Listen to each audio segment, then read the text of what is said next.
बहुत समय पहले की बात है। एक छोटे से गांव में रोहिणी नाम की एक औरत रहती थी और उसके पति का नाम धनु था।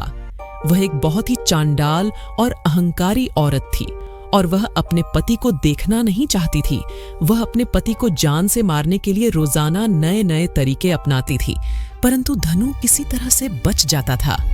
एक दिन रोहिणी जब धनु के कमरे में गई, जब धनु सो रहा था, तभी रोहिणी धनु पर हमला करने वाली थी।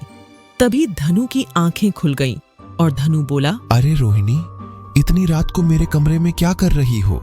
सब ठीक तो है ना? हाँ, सब ठीक है जी, मैं तो बस पानी लेने आई थी। रोहिणी फिर से कोई बहाना बनाकर वहां से चली गई और बाहर बैठकर सोचने लगी। आज ये फिर से मेरे हाथों से बच गया। इसको किसी भी हाल में मारना पड़ेगा।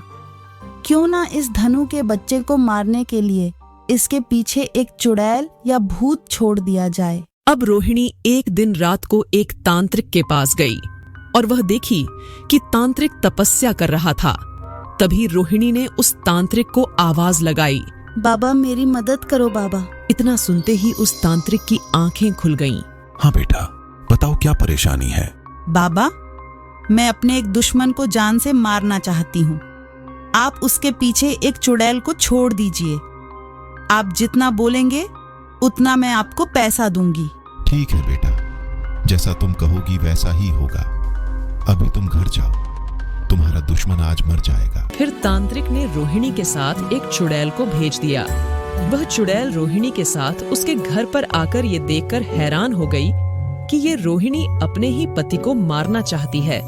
यह देखकर वह चुड़ैल उसके पति को बिना कुछ नुकसान पहुंचाए वापस तांत्रिक के पास गई और तांत्रिक से कहने लगी, अरे तांत्रिक, वह रोहिणी तो अपने पति को ही मारना चाहती है। इतना सुनते ही तांत्रिक बहुत ज्यादा क्रोधित हो गया और उस चुड़ैल से बोला, अरे वे प्रेत आत्मा, जाओ उस डायन रोहिणी को पकड़ कर लाओ मेरे पास, ये मेरा आदेश है। तांत्रिक का आदेश मानकर वह चुड़ैल रोहिणी के घर गई और उस रोहिणी को अपने साथ हवा में उड़ाते हुए तांत्रिक के पास ले आई। अरे डायन औरत, तुम अपने ही पति को मारना चाहती है।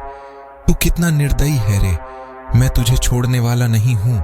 इतना कहते ही वह तांत्रिक उसे वहीं जलाकर भस्म कर दिया।